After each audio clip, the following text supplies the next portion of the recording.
Hey, tutorial video time.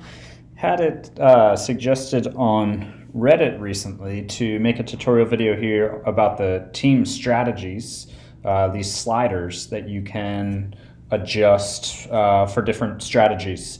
And before we get into this, the specific ones, I think it's important to note which ones you can and can't control. If it's red, you can't control that. Your manager will retain full control. If it's yellow, you will be able to control some. Typically, you can bump it one or two plus or minuses from where the manager likes it set. And then full control, you can do whatever you want. So one thing to keep in mind when you're hiring a manager, especially, this is assuming you're a general manager of a major league team.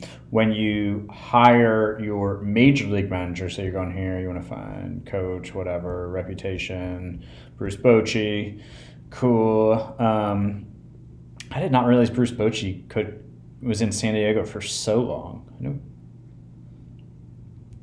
I guess he was with the Giants for a bit longer. I guess just like recency bias wise, and the World Championships. I just associated him with the Giants for like 90% of his career.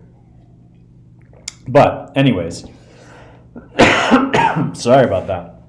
Got a little cough here.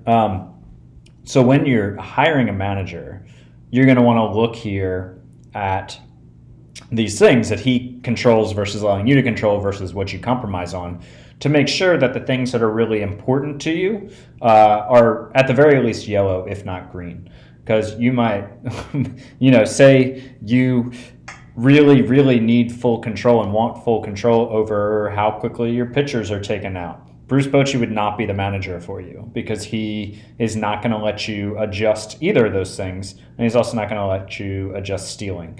I have found generally with the lineup and pitching staff, when it's yellow, you can do what you want with setting the lineups and pitching staff.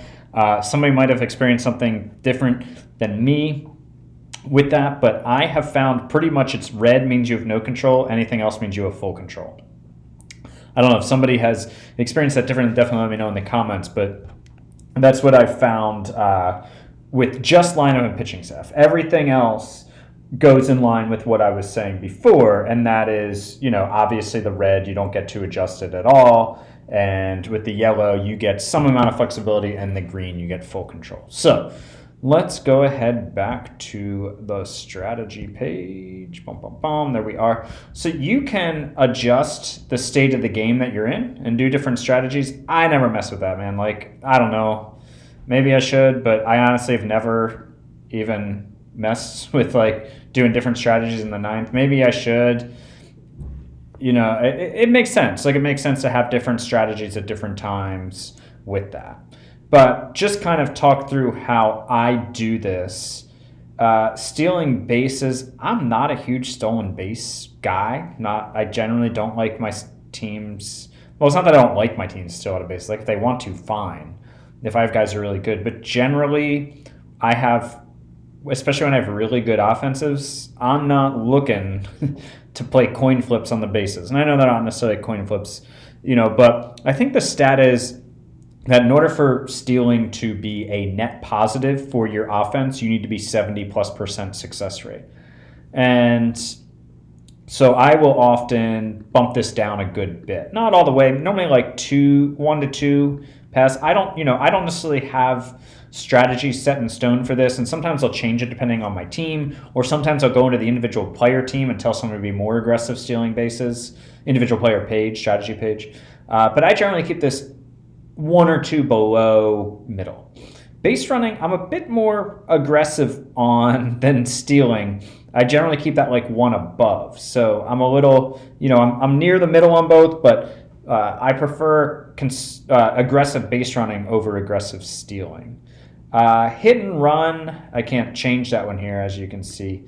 Hit and run is one, I don't know. I don't have strong opinions on the hit and run, man. Honestly, if I have a manager that I trust and I'm fine with him making the call as long as it's reasonable. I want it somewhere near the middle just because it's fine to deploy it sometimes. Also don't want to be just a hit and run team. Because there is some risk there, obviously, to the running part if the guy doesn't hit. Sacrifice bunt, man, I'm way out on. I take this way, way, way down. way down. I'm not into giving up outs. You only get 27 outs a game. There are few situations in which I want to give up an out sacrificed. It just generally lowers your run expectancy, and I don't want to lower my run expectancy. I want to raise my run expectancy. Squeeze bunt play is another one, kind of like hit and run, where it's like, as long as it's towards the middle, I'm fine. I don't have strong feelings on it. I don't think it comes up enough to matter all that much. Pitch around, I normally keep around the middle as well. It's another one I don't have strong feelings on, and I kind of let my manager do his thing. Intentional walk, I generally leave pretty far down. Like in this neighborhood.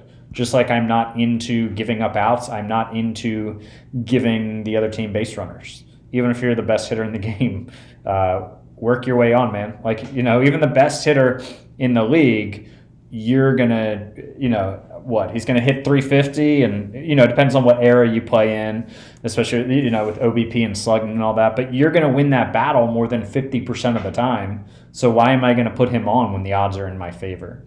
There might be situations where you want to force, get into a double play situation or get force outs at all bases where you want to intentionally walk somebody, but I generally am anti-intentional walk.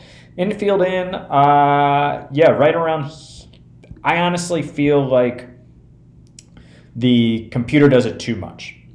I feel like the default, in the middle is they do it too much, where you'll have a slow runner at bat, you'll have first and third and one out, and the infield will come in and it's like, nah, man, sit back and play for the double play. I'm fine with playing for the double play because it's a slow runner at bat. And so I think turning this one down a bit lower. This is as low as my manager here in this fake sim will allow me.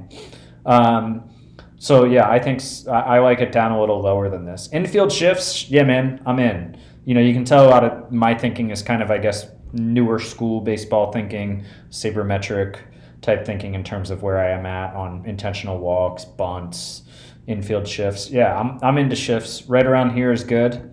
Right in this neighborhood, like 2 to 3 clicks above the middle if my manager will let me. Hooking starting pitchers, honestly, somewhere right around here, but I also have my pitchers on pretty low pitch counts, like 90 to 95 pitches. Relievers, I also keep, this is pretty much the middle is the max I like to go on either, and sometimes I set it well below.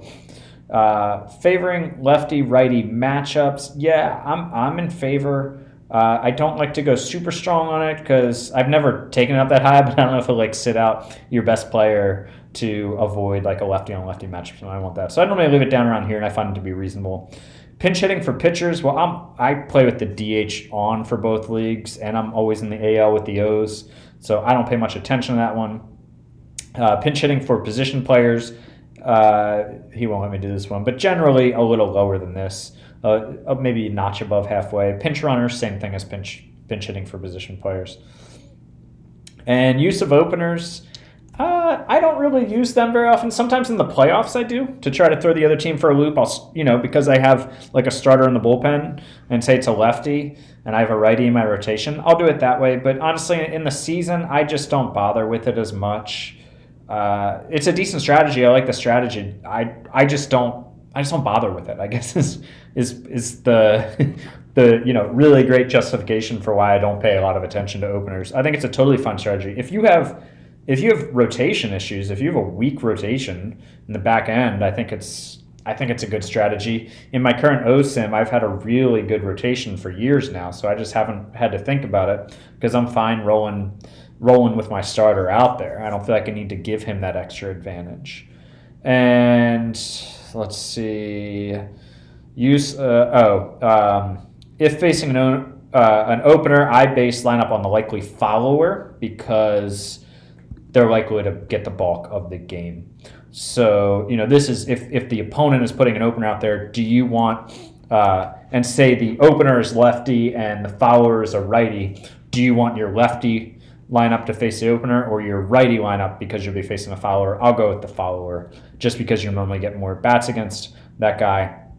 Defensive substitutions, I do put these on for 9th plus inning when leading by 2 runs or less. So, and I don't always have defensive substitutions in my actual lineup. What that means is they'll go to these defensive subs and use them in those situations. I don't always use them, like I said. Like I don't always have people in these slots, depending on the makeup of my team. Maybe guys on my bench are more there for their bat than their gloves, so I won't have anybody there. But I keep that set, so when I do have better defenders on my bench, they're used to protect leads in the ninth inning. So yeah, that's about it for this one. Any questions about it, let me know, or if people have good tips on this one, certainly feel free to leave it in the comments. This is one of those where I pay attention to these some, but I don't have like strong die-hard rules for a lot of the strategy page, but just some general guidelines in terms of how I think about baseball. So all right, talk to you guys next time.